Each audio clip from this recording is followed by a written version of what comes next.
All right, so our learning objectives for today is that first thing that we're going to do is to analyze the historical process in the Caribbean. And the second objective is to discuss the effects of European and African migration on the Caribbean. So that is our first thing. So this is our historical process timeline that we have been looking at. Where are we now on the timeline? Anyone? From our class yesterday, where are we now? What have we looked at? And where are we? Question.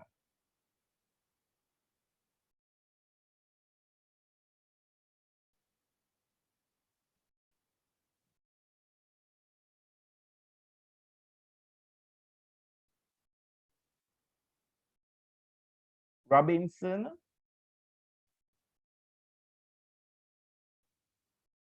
Yes, sir. were you in the class yesterday? Yes, sir. Where are we now on the timeline? What have we looked at yesterday?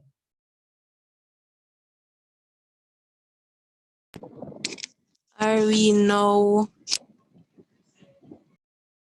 in the 1962 to 1980s time?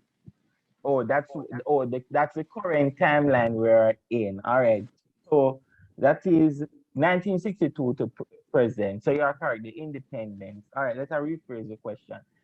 So which period we would have looked at yesterday, the period that we would have examined yesterday? Sir, we looked at 11 years ago when they crossed the Bering Strait, and we looked at the 1200 to 1300 when the migration of the indigenous people to the Caribbean, and we look at their influences on the Caribbean today. Very good. Thank you very much. Excellent. So that's where we are. So if you follow my cursor, we would have looked at 11,000 years ago when they crossed the Bering Strait and the migration of the indigenous people in the Caribbean and where the different groups would have settled. So right now, Christopher Columbus has arrived 1492. There are several different reasons for Columbus' arrival. Some one of the main arguments for Columbus' arrival is that he was going to India in search for spices and gold and other precious items, and the ship just led him here. So he came here by buckups, if you want to quotation buckup. He came here, the ship just bring him to a wrong location, and that's how Christopher Columbus and the Spaniards would have arrived in the Caribbean. Now, when Columbus arrived in the Caribbean, he actually saw indigenous people. He made several trips back to Europe, into the Caribbean. I believe he had 4 voyages in the Caribbean. And every time he came to the Caribbean, he would have seen new places in the Caribbean. He had the Taínos with him. So the Taínos would have helped him to guide him guide him around the region. Now, the syllabus is not interested on those details of why he came,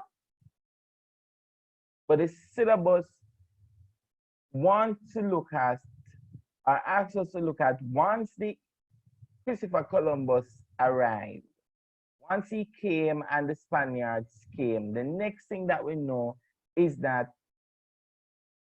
there's going to be the settlement of the Spanish. The Spanish are going to send people to settle in the Caribbean. And what are the effects or the impact of Spanish migration or settlement in the Caribbean? So a first European group to settle in the Caribbean, we know for sure is the Spanish. Now, our timeline here show that the Spanish settled around. The truth is that they settled from around 1494, but we have about the 1500s here, where you have really major settlements taking place, especially on the island of Cuba. I believe Cuba was settled in maybe 1502.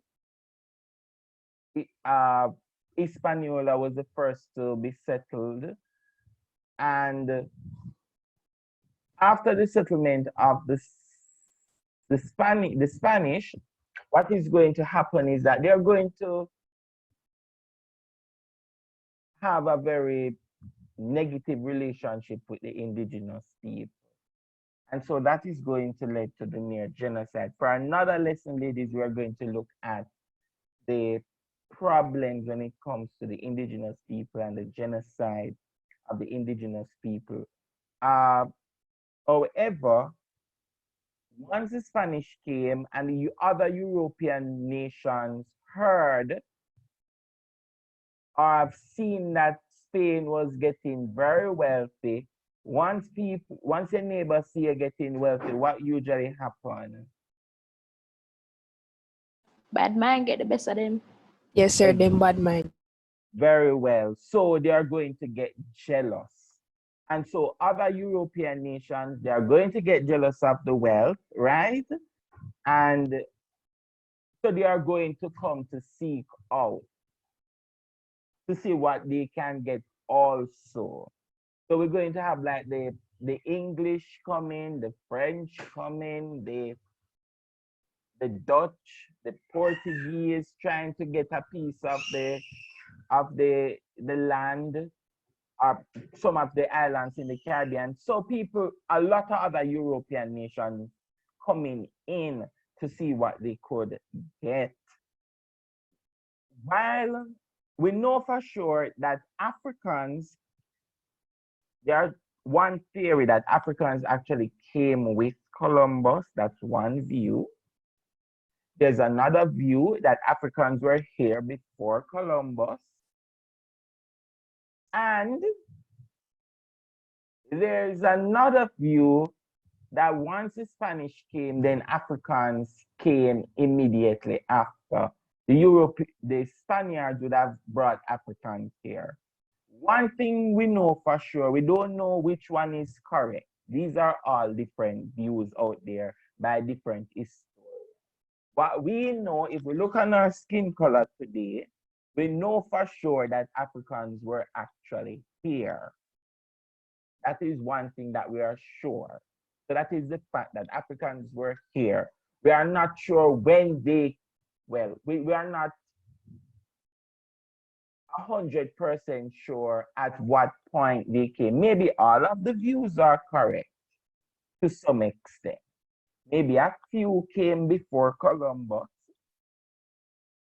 It could also be that when Columbus came, he actually came with Africans on his ship, his 3 ships that he came with.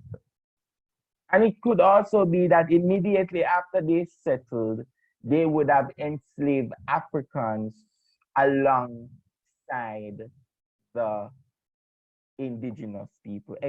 And that group would have been the Taino or the Maya. All right? So that is it. Go ahead. Yesterday, you were saying that the Garifunas were a mix between Africans and Kalinagos. So doesn't that mean that the Africans were there long before Columbus? No, no, no. The Garifuna, that mixture took place around the 6th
Guys, Sir Philip. Oh, thank you. What she said? Sarah fell off the Kicked out. call. Oh.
Ladies, I'm back. You're here with me? Yes, sir. All right, so the internet just went for a few seconds. I don't know what will happen anyway. You're seeing the screen still, or I have to share it again? You have to share it again, sir. That's one of the thing with online classes. You see this? You're seeing that am I recording still? Yes, sir. Okay, good. All right. So sorry about that. The internet went for a few seconds. Let's see if we can run through this lesson before we can pull in. So lady, so there's someone was asking a question before the internet went. What? Yeah. Yeah, we're explaining about the Garifuna.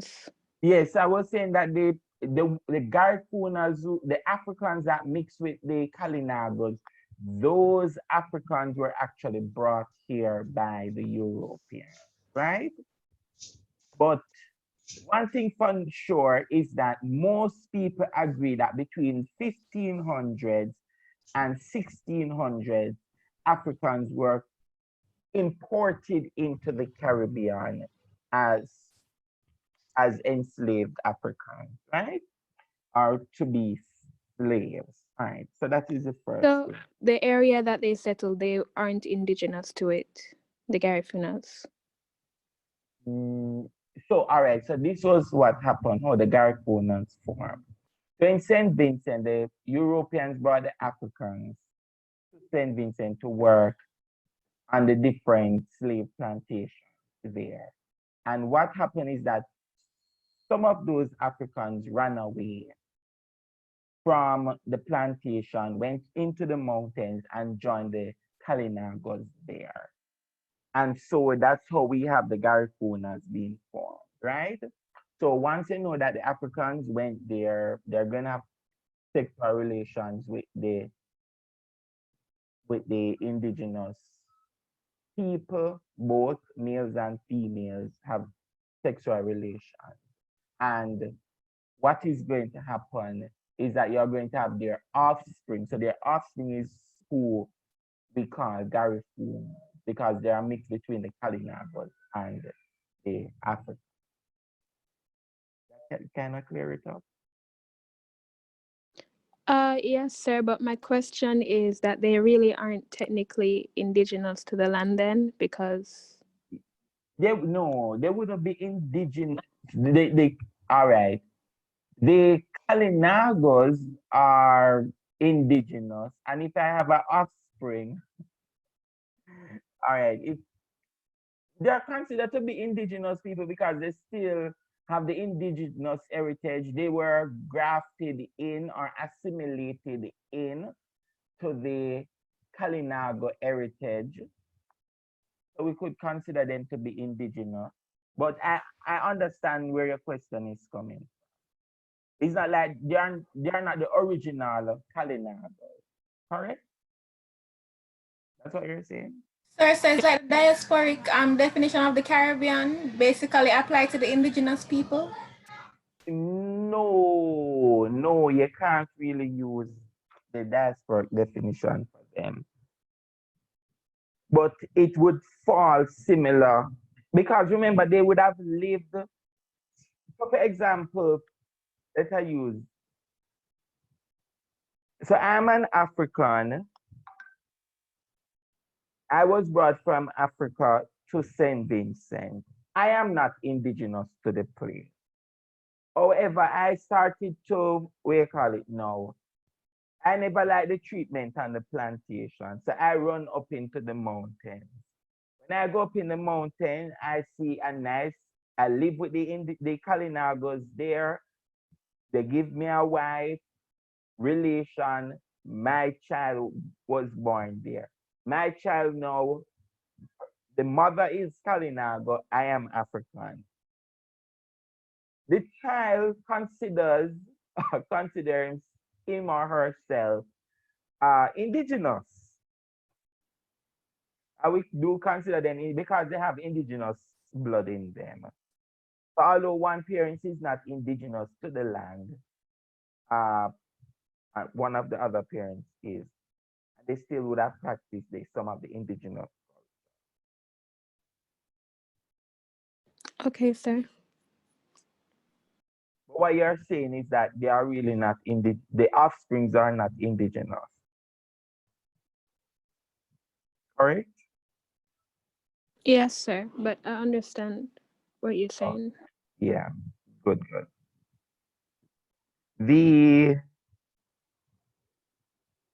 So that is one, ladies. Then we're going to look now at the effects of the Europeans coming and the Africans, the effects. I have a work here, but I will explore. I will have to do it another time. All right, so one of the first effects or impact of Europeans in the Caribbean is that we're going to have racial mixtures between Europeans and the indigenous peoples.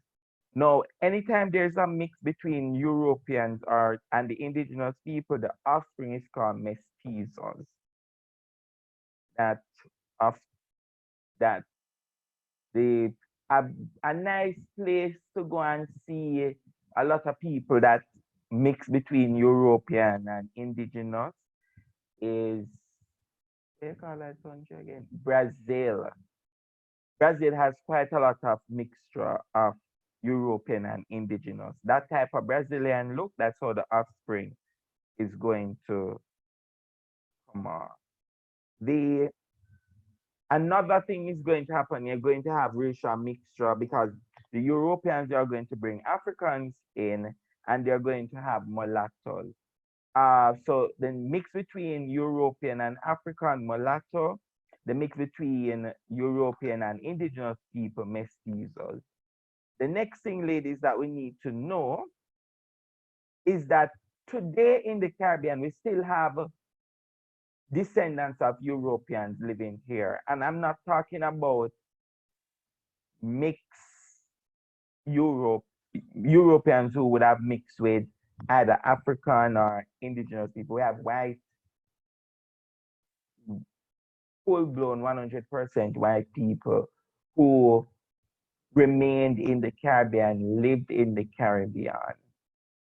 Another effect when it comes to demography, in terms of our changes in the Caribbean, when it comes to indigenous people, sorry, the European, is that we are going to have a genocide of some indigenous group. We were told that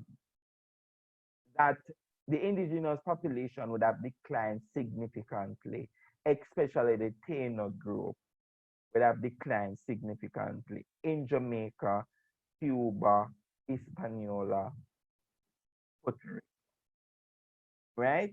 So even so today in Jamaica, we have no Taino or Taino living here.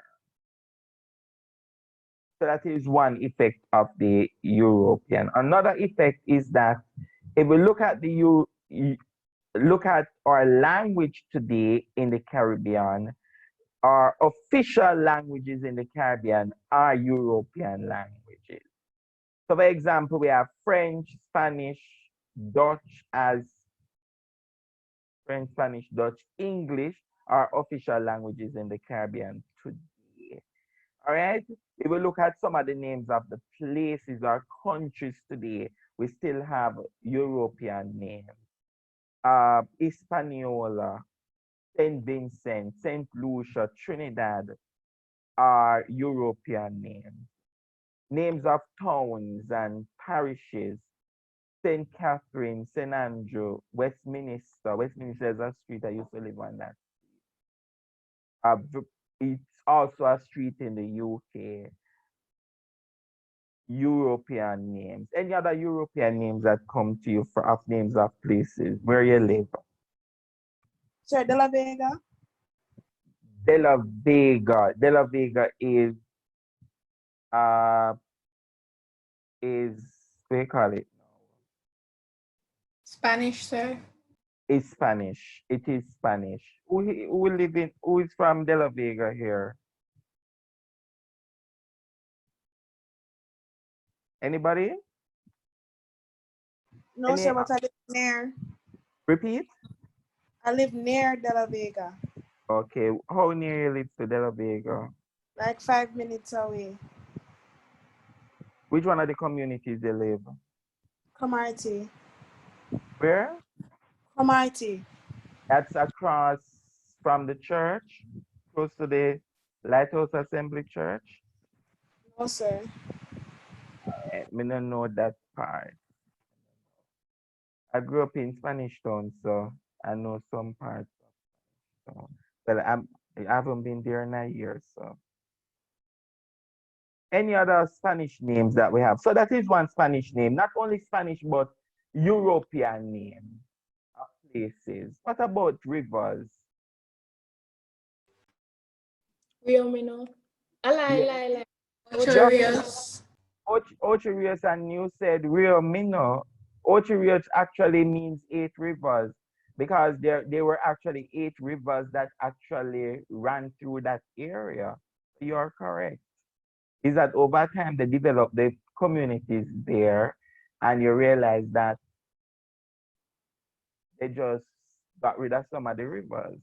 Just like how part of Mona campus was a river. And the Mona River used to run through Uwe Mona and it's no longer through there. Any other places related? Rio Cobre. Rio Cobre. Any other place? Rio Grande. Rio Grande. So we have some Spanish names of rivers. And we have almost all the parishes in the Caribbean have European names, right? And even if you look at your own names, most of us, because I am a Hall, and there's no Hall in Africa, so I would have gotten the planter's last name. Same for most of you, Green, McDonald, Sinclair, Robinson, Shannon, all of you. Maybe Shannon sound more of an Eastern European name. Prince, Duncan, Thomas, Rose, Sanchez, Shaw, Lazarus, all of these names are European. So even our own names, our own personal names are very European names, right? So that is one when it comes to the languages, the influence of the languages. Our religion today in the Caribbean is very Eurocentric. Majority of us in the Caribbean, we are Christians, and our denomination, we practice Roman Catholicism, Anglicanism, Baptist, Methodist. Now these denominations are European derived religion that we practice today So European not only influence our language or the demography of the region, but also our religion, our faith in the our influence our different perspective of God, right?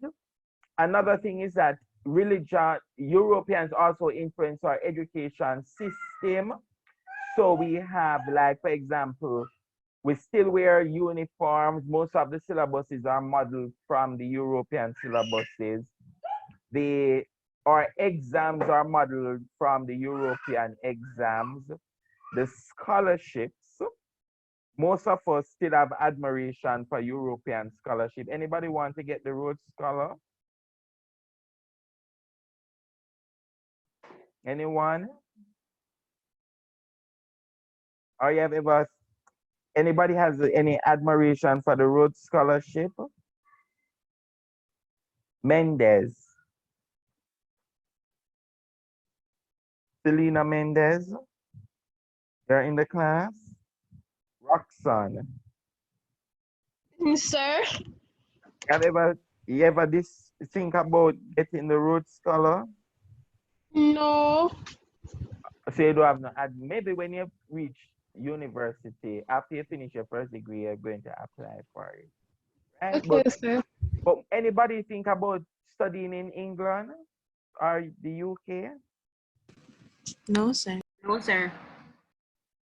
Wow, it's a real different generation. When I was growing up, everybody used to tell me about Oxford and Cambridge University. And it's like the only university for you to go to, right? They say you must go to Oxford. So when people ask you, which university you want to go to? Oh, I want to go to Oxford. I want to go to Cambridge. You know, not Harvard and Yale in the United States. When I was growing up, it was Oxford or Cambridge.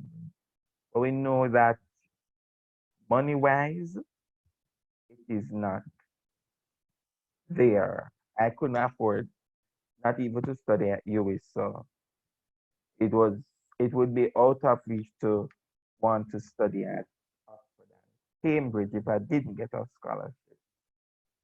So we see how Europeans influence our religion, our education system. Our political system, Europeans influence our political system.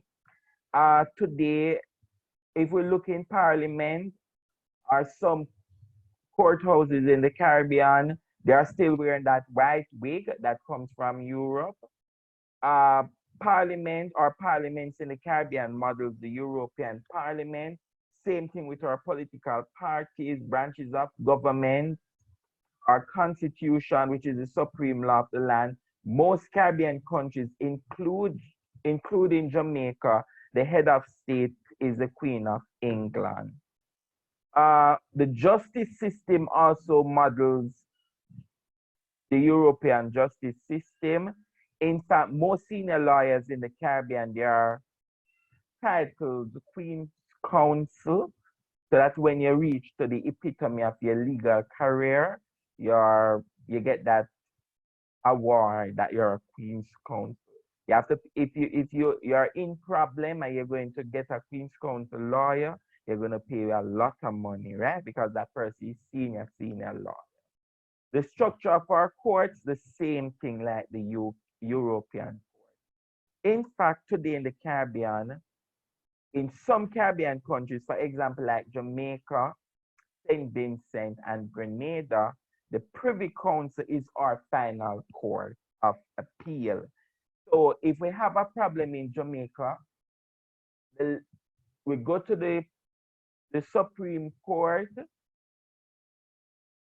We realize that we didn't like the judgment, that we can appeal to the Court of Appeal. If we don't like it, then we can go to the Privy Council in England, and that's the final court. Anything the Privy Council say, that's what goes. All right. So the Privy Council still has control over our judicial affairs in the Caribbean, which is very sad. Our buildings, ladies, in the Caribbean are also, if we look in the Caribbean today, quite a lot of our buildings are from European design. It is called Georgian architecture. So if you look at Grenada, this is an older picture of Grenada. St. George's, the buildings are very European, Georgian. This is Barbados. This is the parliament in Barbados right here. It is very European in its outlook. Jamaica College is another building that is very Georgian, very European building style. Same thing. Anybody has ever been to St. George's College? Yes, sir. Yes, sir. It's a beautiful school when it comes to their architecture, right? You can, if you go into the school, you feel like you're in somewhere in the UK based on how the building is designed. The same thing for St. Andrew, your school. You have the main building, which is the administrative building here. If you look at it, and especially when you go inside to the principal offices, to the staircase, Andrews kind of modernize, their building, but the main building is very European, very, very. So architecture is one. Certain things like food, like drinking tea, pastries, escovite fish. These are some things that we adopt from Europe.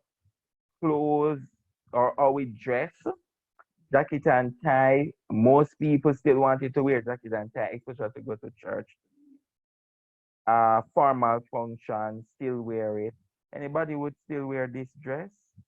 Or when you getting married? No. You wouldn't wear it. No. No, No. sir. But Sir, ladies, Jamaica too hot for that. Maybe it's like to address Exactly. a party. Ugly. Sir, please delete that picture. but not even, but not even for your wedding. No, No. it's a no for us. No, sir. It's a no from us. No. No. But I think it's a beautiful dress. Something is wrong with you, sir. All Look right. like a slave master. Exactly. All right, ladies. So our dress today is quite European, especially for the males. Females, to some extent, I think we have realized the dress. Musical instruments like the piano, the guitar, singing of hymns, very European, still have that European influence. Oh, another thing that we need to know, you see that black cake or the fruit cake that we eat during the Christmas time is from Europe. We just add our own flavor and stuff to it, but it's a very popular thing in Europe, that black cake. The festivals, like the Christian festivals that we still observe, our holidays today, very European, and we still celebrate those festivals in the Caribbean today. So ladies, so those are some of the influence of the Europeans on the Caribbean. Now, I don't know if you realize that what I've done is that I've put quite a lot of the influences under various different themes. So when you're going through, you're doing your practice essays, ensure that you follow the same themes when you are writing. All right. The next thing, Africans. So the coming of the Africans also have their influence. Same thing, racial mixture. Africans and the Kalinago, the Garifunas, Europeans and the African mulatto. But one of the major feature in terms of our demography when it comes to African is that over 80% of the Caribbean today are people of African descent. Look in Jamaica, you're going to have a tree, most of us black. Go to Grenada, same thing. You go to St. Vincent, same thing. You go to Trinidad, 50% African, 50%. the majority. It's not like the US, that majority of the country in the US is white or you of European descent. For us, most of us in the Caribbean, we are of European descent. Another impact of African is on our medicine. Oh yes, everybody have a tambourine bush. So if you have something like a chicken pox, they usually bathe you in the tambourine bush. Anybody has ever had that experience before with the chicken pox? And they bathe you in the tambourine bush? No. No, No? sir. All right. But you have had the tambourine as that liquid tambourine with the sugar on it, right? Yes, sir. So the tambourine actually comes from Africa. The tea, a lot of tea that we drink today. Anybody every morning, your parents send it out to pick fever grass or pick some mint. Yes, I'm sir. convinced. Repeat. So I was gonna say I'm convinced you think we're born a long time, you know. Oh, I No. see. No, I drink bush tea, but I've never actually went out and go pick it. Because that's you don't so who go out and pick the bush? I don't know. I just always have bush. Yeah, bye. No Mm. lid. Oh, So you have the tree outside and then go pick it. you go and pick it exactly. So everybody should have a mint tree outside and a fever grass. And you go and you pick a fever grass and you pick a mint. Anybody drink Cersei tea? Yes, sir.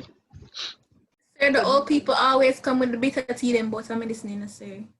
And it is very important. You need to drink some So of yes, those. Cleanse your blood.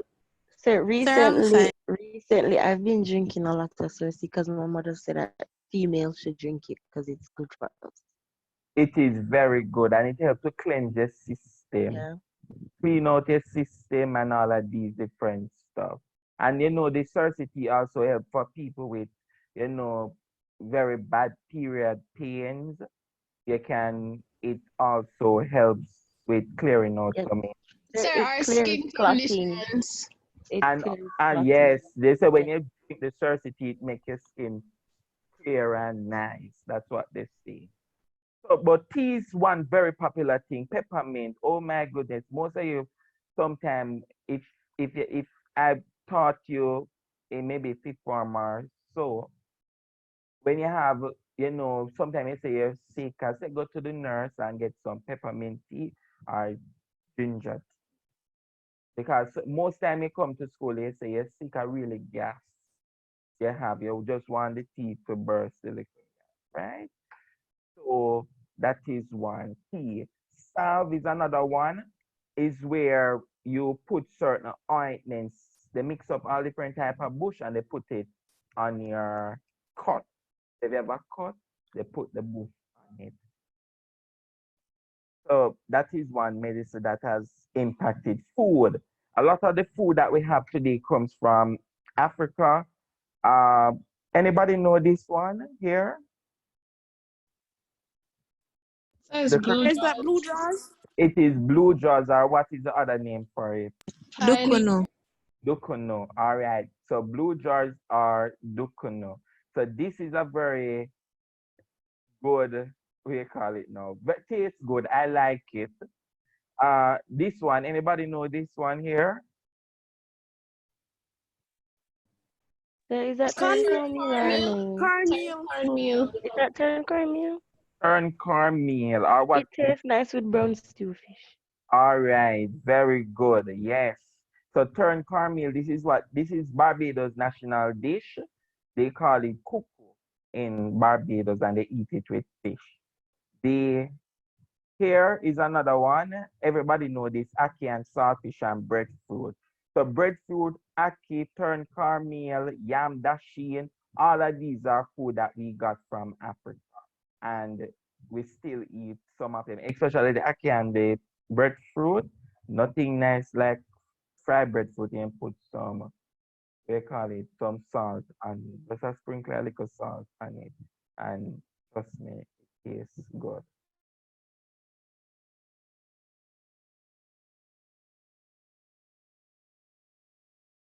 only our food, but the Africans also. You're hearing me, ladies? It's in my internet is Yes, unstable. sir. All right, good. So another impact of the Africans in the Caribbean is on music. Everybody that go to church, especially if you go to Pentecostal church, you can't go to church without a tambourine. You need a tambourine when you're going to church. The- Fairfax. yes, so that is an African tradition. Drum, come on, people. If you go to the real churches in the Caribbean, people say, listen, if you don't have drum in the church, I'm not going. Some people say that if you don't have drum in the church, I'm not coming to your church because the church boring or the church dead. You need little drum in the church so you can move and praise the Lord, right? So drums are also from Africa. Tambourine, drums. There are some dance that we have like Dinky Mini, Kumina, Brookings. These are some African influence on our culture. Even how we dance today in the Caribbean, the gyration of the hips and the shaking of the rear, that's another way in which how Africans dance, right? Africans love to wind up themselves in our colloquial terms. Uh, the next thing, ladies, so that is how the Africans would have influenced our culture. Dress today, when it comes to Africans influence, a lot of you wear your corn or cane rose in your hair. That is from the Africans. You know, at one time, the slave masters banned people from wearing cane or cornrows. You know, you knew that, ladies? No, sir. Sir, No, wasn't sir. it? Sir, wasn't it because Yes, sir.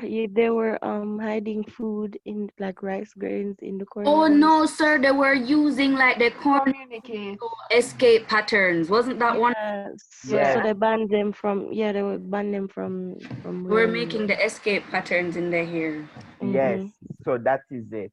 And a lot of head tie that you wear today, people wear a lot of head tie, and most African people are people from African descent. Most of you, if I wake you up 10 o'clock in the night and I say turn on your camera, all on the head wrap. Yes. No time, on the time you tie your hair before you go to your bed. And some of you wear some very nice, head ties and There we have bonnet. okay. But you know that is a special skill to tie for head ties. Some people, some of the head ties that I've seen, it's really,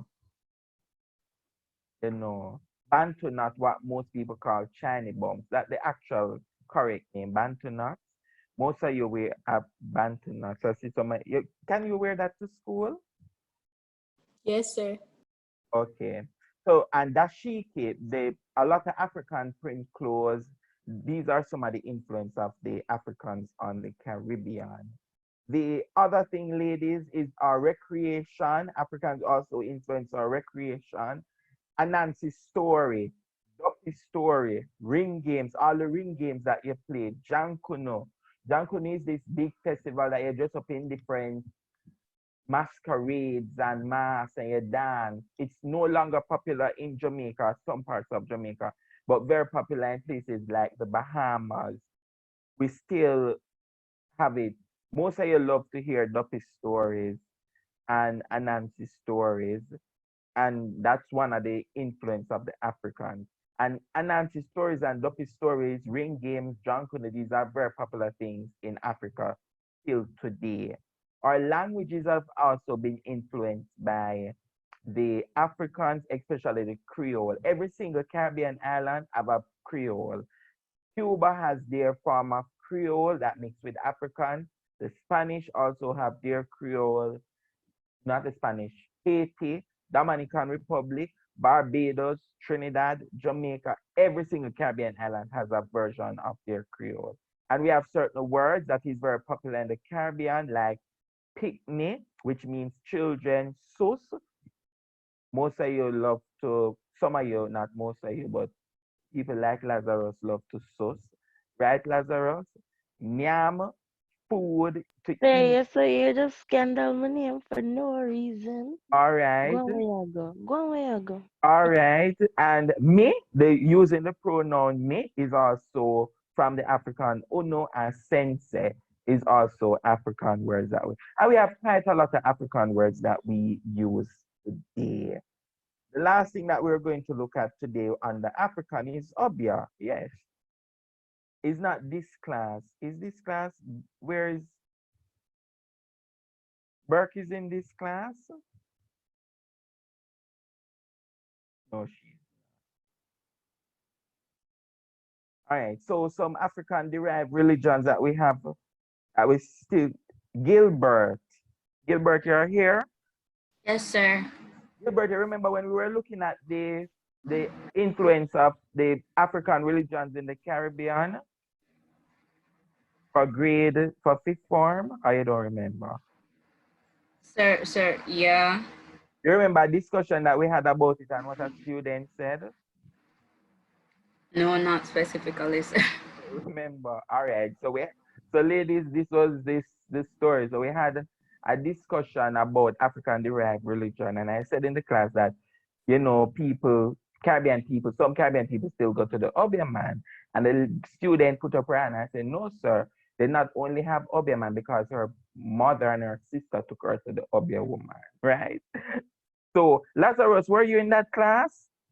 No, sir. You don't remember? Wait, Shani. Mm-hmm. Wait, yes, we were. I just don't remember who said. Oh, you Yesterday, the remember? whole class pop up. Yeah, and then we. Yes, Yeah, the I student. remember. The student said, so you have people that still go to the Obeah man or the Obeah woman. They practice voodoo is still practiced. Santeria, very popular in Cuba. Other African derived influence religion like revivalism, or what some people call Pocomania, Shango spiritual Baptist. Any revivalists here? Any revivalists in the group? All right, nobody. No, the same thing that we have as revivalism in the group. Sorry, revivalism in Jamaica is what they call spiritual baptism in the Eastern Caribbean. And here, if you look on my screen, this is a revivalist. And these are two recent books that have been published on Obeah race and racism in the Caribbean. This is one. Another one is, this is one of my friends, is Brent. He did his book, just published his book on his research on Obeah in Trinidad. Quite a lot of people still go to the Obeah man. Voodoo is a mix between African and also Catholicism. So these are some of the African derived religions that we have, and people still practice it. And we shouldn't discriminate people according to their religious views. So ladies, these are some of the different influences of Africans and Europeans, and we look at the indigenous people. So when we meet again next week, we're going to look at the influence of the indentured laborers on the Caribbean. All right, ladies? So that's it. Any question?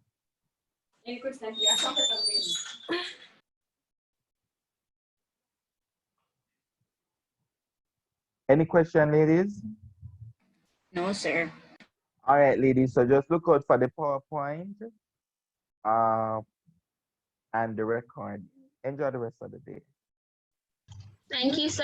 Bye. Bye-bye. Bye, sir. Thank you. Bye.